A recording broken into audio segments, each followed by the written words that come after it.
Alright, so we're going to be putting the drill bit into Flex's drill, and what we're going to do first is push this tab here. We're going to put the drill into reverse, and I like to leave the battery in for this, but we're going to have it in reverse. We're going to pinch the sleeve here and just lightly press the trigger, and we can see the 3 teeth in the front of the drill there are going to widen up.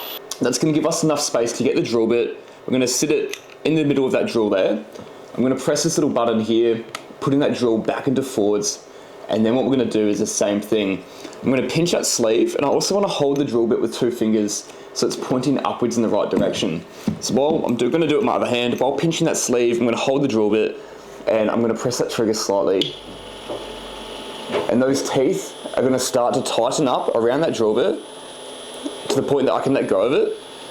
And then what I want to do at this point, once that drill bit's in, is just hold that sleeve extra tight, twist it the other way. That's going to lock it into place, and to lock it off, just going to do half a twist going back the other way.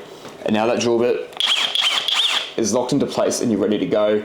And to take the drill bit out, it's going to be the same thing. I'm going to press this button here, push it into reverse. I'm going to hold the top of that drill, and while holding that, press the trigger slightly. You can see that click, and that's loosened up, and you can take that drill bit out.